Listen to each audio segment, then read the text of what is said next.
भारत का इतिहास कई सहस्र वर्ष पुराना माना जाता है। 65,000 साल पहले पहले आधुनिक मनुष्य या होमो सेपियंस अफ्रीका से भारतीय उपमहाद्वीप में पहुंचे थे। सबसे पुराना ज्ञात आधुनिक मानव आज से लगभग 30,000 वर्ष पहले दक्षिण एशिया में रहता है। 6,500 ईसा पूर्व के बाद खाद्य फसलों और जानवरों के वर्चस्व के लिए सबूत, स्थायी संरचनाओं का निर्माण और कृषि अधिशेष का भंडारण मेहरगढ़ और अब बलूचिस्तान के अन्य स्थलों में दिखाई दिया। ये धीरे धीरे सिंधु घाटी सभ्यता में विकसित हुए दक्षिण एशिया में पहली शहरी संस्कृति, जो अब पाकिस्तान और पश्चिमी भारत में 2500 ई पूर्व के दौरान पनपी। मेहरगढ़ पुरातात्विक दृष्टि से महत्वपूर्ण स्थान है, जहां नवपाषाण युग 7000 ईसा पूर्व से 2500 ईसा पूर्व के बहुत से अवशेष मिले हैं। सिंधु घाटी सभ्यता, जिसका आरंभ काल लगभग 3300 ईसा पूर्व से माना जाता है, प्राचीन मिस्र और सुमेर सभ्यता के साथ विश्व की प्राचीनतम सभ्यता में से एक है। इस सभ्यता की लिपि अब तक सफलतापूर्वक पढ़ी नहीं जा सकी है। सिंधु घाटी सभ्यता वर्तमान पाकिस्तान और उससे सटे भारतीय प्रदेशों में फैली थी। पुरातत्व प्रमाणों के आधार पर 1900 ईसा पूर्व के आसपास इस सभ्यता का अकस्मात पतन हो गया। 19वीं शताब्दी के पाश्चात्य विद्वानों के प्रचलित दृष्टिकोणों के अनुसार आर्यों का एक वर्ग भारतीय उपमहाद्वीप की सीमाओं पर 2000 ईसा पूर्व के आसपास पहुंचा और पहले पंजाब में बस गया, और यही ऋग्वेद की ऋचाओं की रचना की गई। आर्यों द्वारा उत्तर तथा मध्य भारत में एक विकसित सभ्यता का निर्माण किया गया, जिसे वैदिक सभ्यता भी कहते हैं। प्राचीन भारत के इतिहास में वैदिक सभ्यता सबसे प्रारंभिक सभ्यता है, जिसका संबंध आर्यों के आगमन से है। इसका नामकरण आर्यों के प्रारंभिक साहित्य वेदों के नाम पर किया गया है। आर्यों की भाषा संस्कृत थी और धर्म वैदिक धर्म या सनातन धर्म के नाम से प्रसिद्ध था। बाद में विदेशी आक्रांताओं द्वारा इस धर्म का नाम हिंदू पड़ा। वैदिक सभ्यता सरस्वती नदी के तटीय क्षेत्र, जिसमें आधुनिक भारत के पंजाब भारत और हरियाणा राज्य आते हैं, में विकसित हुई। आमतौर पर अधिकतर विद्वान वैदिक सभ्यता का काल 2000 ईसा पूर्व से 600 ईसा पूर्व के बीच में मानते हैं। उपखननों से मिले अवशेषों में वैदिक सभ्यता से संबंधित कई अवशेष मिले हैं, जिससे कुछ आधुनिक विद्वान यह मानने लगे हैं कि वैदिक सभ्यता भारत में ही शुरू हुई थी। आर्य भारतीय मूल के ही थे और ऋग्वेद का रचना काल 3000 ईसा पूर्व रहा होगा, क्योंकि आर्यों के भारत में आने का न तो कोई पुरातत्व उत्खननों पर आधारित प्रमाण मिला है और न ही डीएनए अनुसंधानों से कोई प्रमाण मिला है। हाल ही में भारतीय पुरातत्व परिषद द्वारा की गई सरस्वती नदी की खोज से वैदिक सभ्यता, हड़प्पा सभ्यता और आर्यों के बारे में एक नया दृष्टिकोण सामने आया है। हड़प्पा सभ्यता को सिंधु सरस्वती सभ्यता नाम दिया है, क्योंकि हड़प्पा सभ्यता की 150 बस्तियों में से वर्तमान पाकिस्तान में सिंधु तट पर मात्र 265 बस्तियां थीं, जबकि शेष अधिकांश बस्तियां सरस्वती नदी के तट पर मिलती हैं। सरस्वती एक विशाल नदी थी, पहाड़ों को तोड़ती हुई निकलती थी और मैदानों से होती हुई समुद्र में जाकर विलीन हो जाती थी। इसका वर्णन ऋग्वेद में बार बार आता है। यह आज से 4000 साल पूर्व भूगर्भीय बदलाव की वजह से सूख गई थी। आर्य लोग खाना बदोश गडेरियों की भांति अपने जंगली परिवार और पशुओं को लिए इधर से उधर भटकते रहते थे। इन लोगों ने पत्थर के नुकीले हथियारों से काम लेना सीखा। मनुष्यों की इस सभ्यता को वे यूलिथ सभ्यता कहते हैं।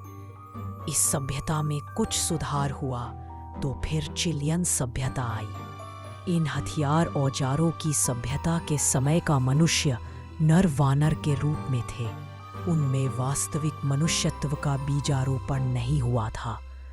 मुस्तेरियन सभ्यता के पश्चात रेंडियन सभ्यता का प्रादुर्भाव हुआ। इस समय लोगों में मानवोचित बुद्धि का विकास होने लगा था।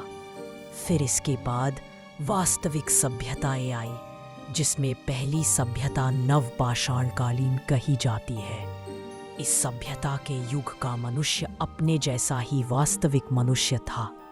अतः यूथिल सभ्यता से लेकर नवपाषाण सभ्यता तक का काल पाषाण युग कहलाता है। पाषाण युग के बाद मानव जाति में धातु युग का प्रादुर्भाव हुआ। धातु युग का प्रारंभ ताम्र युग से होता है। नवपाषाण युग के अंत तक मनुष्य की बुद्धि बहुत कुछ विकसित हो गई थी। इसी समय कृषि का आविष्कार हुआ।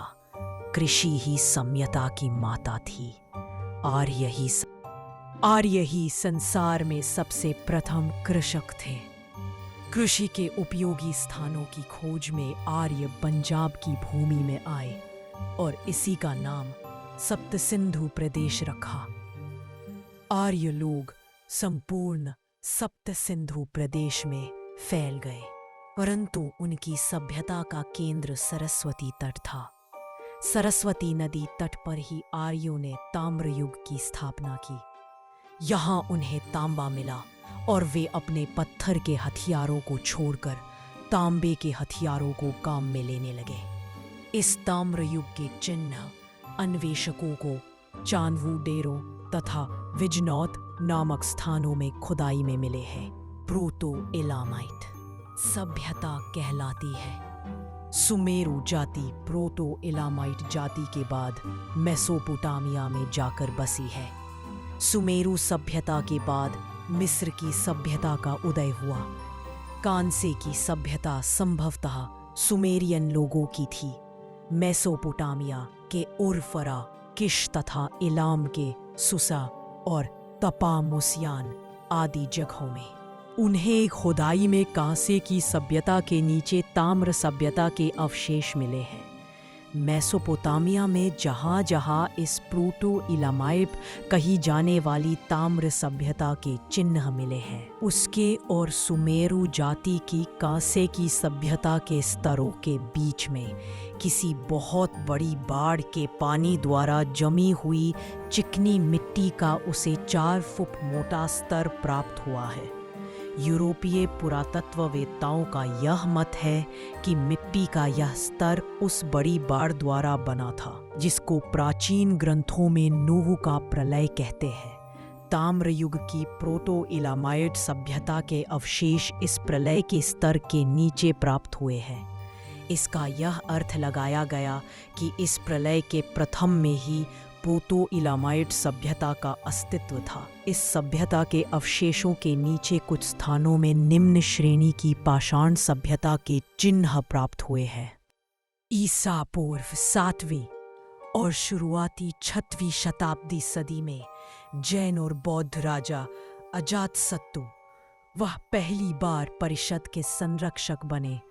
492 ईसा पूर्व 460 ईसा पूर्व राजा अजातशत्रु पहली बार त्रिपिटक परिषद के संरक्षक बने।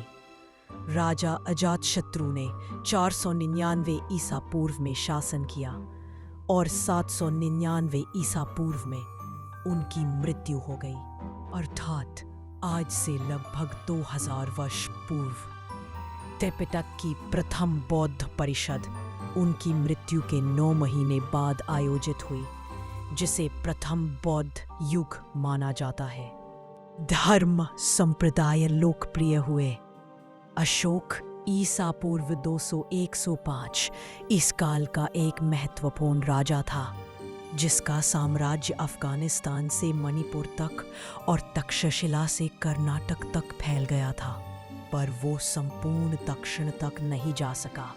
दक्षिण में चोल सबसे शक्तिशाली निकले। संगम साहित्य की शुरुआत भी दक्षिण में इसी समय हुई।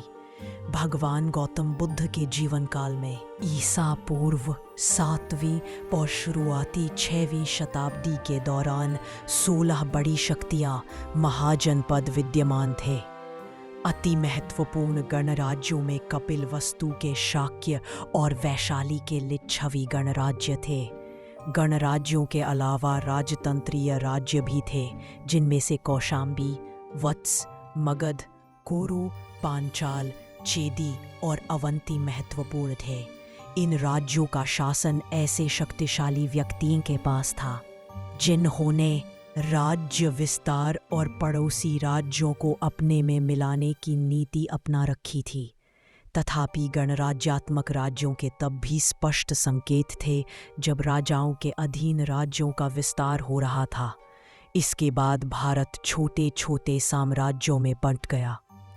8वीं सदी में सिंध पर अरबों का अधिकार हो गया। यह इस्लाम का प्रवेश माना जाता है। 12वीं सदी के अंत तक दिल्ली की गद्दी पर तुर्क दासों पर शासन आ गया, जिन्होंने अगले कई सालों तक राज किया। दक्षिण में हिंदू विजयनगर और गोलकुंडा के राज्य थे। 1556 में विजयनगर का पतन हो गया। सन 1526 में मध्य एशिया से निर्वासित राजकुमार बाबर ने काबुल में पनाह ली और भारत पर आक्रमण किया। उसने मुगल वंश की स्थापना की, जो अगले 300 वर्षों तक चला। इसी समय दक्षिण पूर्वी तट से पुर्तगाल का समुद्री व्यापार शुरू हो गया था। बाबर का पोता अकबर धार्मिक सहिष्णुता के लिए विख्यात हुआ। उसने हिंदुओं पर से जजिया कर हटा लिया। 1649 में औरंगजेब ने इसे फिर से लागू कर दिया। औरंगजेब ने कश्मीर में तथा अन्य स्थानों पर हिंदुओं को बलात् मुसलमान बनवाया। उसी समय केंद्रीय और दक्षिण भारत में शिवाजी के नेतृत्व में मराठे शक्तिशाली हो रहे थे। औरंगजेब ने दक्षिण की ओर ध्यान लगाया तो उत्तर में सिखों का उदय हो गया। औरंगजेब के मरते ही 1707 में मुगल साम्राज्य बिखर गया। अंग्रेजों ने 1857 के एक विद्रोह को कुचलने के बाद सत्ता पर काबिज हो गए। भारत को आज़ादी 1947 में मिली, जिसमें महात्मा गांधी के अहिंसा आधारित आंदोलन का योगदान महत्वपूर्ण था। 1947 के बाद से भारत में गणतांत्रिक शासन लागू है। आज़ादी के समय ही भारत का विभाजन हुआ, जिससे पाकिस्तान का जन्म हुआ और दोनों देशों में कश्मीर सहित अन्य मुद्दों पर तनाव बना हुआ है। अगर आप चाहें तो मैं भारत के प्राचीन इतिहास को और सरल भाषा में समझा सकता हूँ। उसके लिए आप हमारे चैनल को सब्सक्राइब करें, कमेंट करके बताइए कैसी लगी वीडियो। धन्यवाद।